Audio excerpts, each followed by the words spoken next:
I would like to recognize our co-valedictorians, Pradip, Basnet, and Trinity Chavez. Please come to the podium. Who's speaking first? Here we go.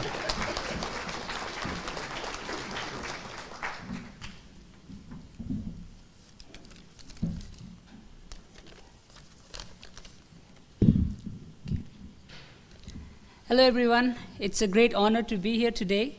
It wouldn't have been possible if it wasn't for all those people in my life who played pivotal roles in nurturing and nourishing my journey until today.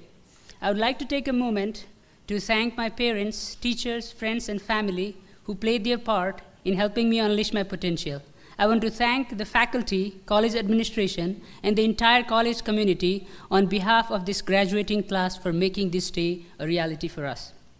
I am from Nepal, a small country in South Asia, about 2.5 times smaller than New Mexico State. Some of you might have heard about it, some of you might not have. For those who haven't heard about it, Nepal is a country that holds within its small physique the highest mountain in the world, Mount Everest. Today, I would like to spend my time talking about my experiences and things that I have learned during my time at UNM, which you'll probably find tedious and boring, but unless you want to walk out, you have to bear with me. I came to the US about 2 years ago. When I first got here, I was a bit terrified, mostly because of the language. I had no difficulty in reading and writing. However, I was quite inexperienced in speaking. The longest amount of time I spoke in English with somebody before I got here was with the officer at the US consulate office during my visa interview. I assume you can imagine my situation. In my first semester at UNM, I had registered for 5 classes, but when the classes started, I was terrified at the enormity of the contents I was expected to peruse in a single semester.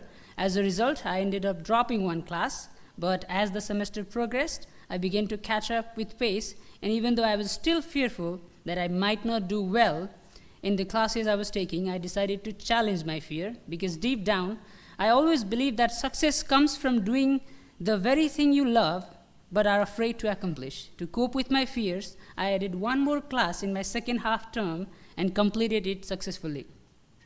The thing about facing fear is that every time I faced my fear, my courage built up, and in no time, what I had once considered impossible to achieve became the easiest feat to accomplish in my life. My highest GPA came from a semester when I took 30 credit hours in 1 semester. Most of you might not know this, but I was one of the youngest writers to ever publish novel back in my country. I had published 2 books before I turned 16. I also have completed a 3rd draft of my book, and now I'm working on my 4th one. The 4th one is obviously in English. All other works were in Nepali language. It was 2.5 years ago I realized the enormous audience I would reach writing in English, so I decided to pursue English. It was one of the hardest decisions I ever took in my life. It was the sole decision that led me to come to the US. But after I got here, I realized that it wouldn't be an easy feat. I started reading English novels and attempted to craft stories in English, but it turned out to be one of the most difficult things to accomplish.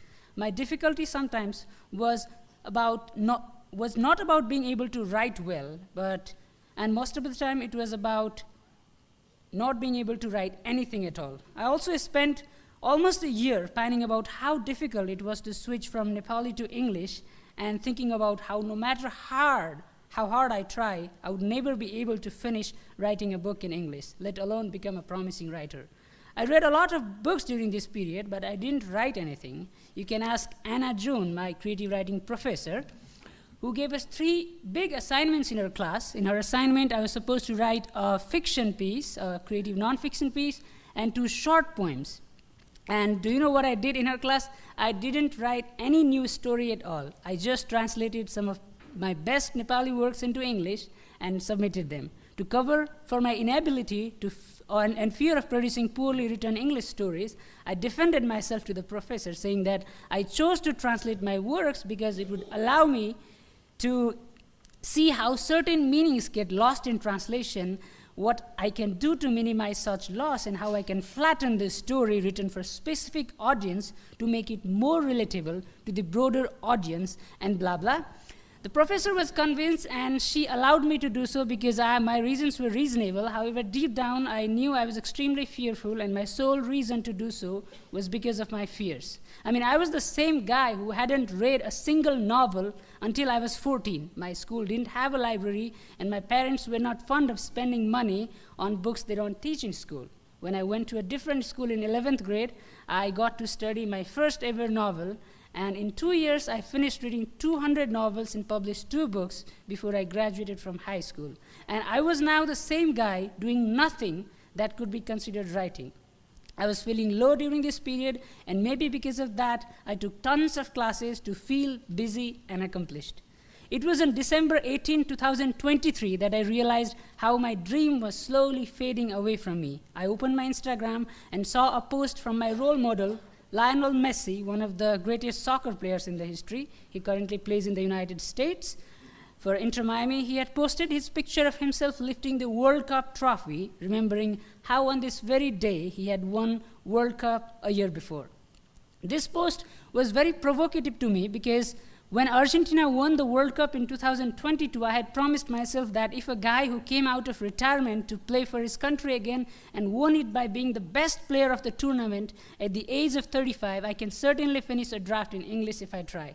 But I didn't try. I spent 1 year without writing anything after Messi won the World Cup, even though I had promised myself I would try.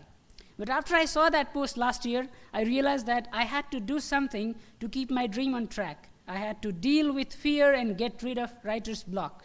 I promised myself that no matter what, every morning on the weekdays after I wake up, I will write at least 250 well-polished words before I do anything. I did that continuously for over 100 days, and of course I had breaks in between during the time, and I couldn't focus on my novel when I had exams. However, today I feel extremely blissful to tell you that I have finished writing almost 1/4 of a detective novel based in Albuquerque, and by the end of this summer, I plan to complete my first draft as well. I know this is not a big accomplishment, but it is for me because now I'm once again faithful to my dreams and I'm back on my track, and I'm happy because I decided to deal with my fears. Standing behind this podium today, I see a room full of remarkable individuals who believed in themselves like me, dealt with their fears, and worked their brains out to be here today. I see eyes glittering with happiness, exhibiting confidence, courage to step out into different phase in life. Each of us is embellished with distinct quality that cannot be measured or compared with anyone else. This is what makes us different than everyone else. I'm seeing remarkable artists, dancers, farmers, real estate agents, teachers, and businessmen, and so on, who will do remarkable things in New Mexico or wherever they decide to make it home. Even though we are all wearing same color gown, we had different sorts of struggles getting in here today, which cannot be measured by any grade point scale in the world. I would still be happy as I am today if I was somewhere there amongst you listening to someone else's tedious speech, because I would know that it wouldn't made any difference in my life had I gotten slightly lesser GPA than my current one. Of course, I wouldn't have bought a new suit if I didn't have to come to the podium, but it seems like this gown is hiding that. But I'm still the same guy who occasionally has to repeat his sentences twice or thrice for you to understand during a casual conversation. Every one of us, beautifully attired in these well-ironed robes, is the most competitive, confident, and better versions of ourselves today. So technically, we all are the valedictorians of the most sensible competition in the world, the act of competing with ourselves. So let's give a big round of applause for all the time and sweat we all invested to be here today.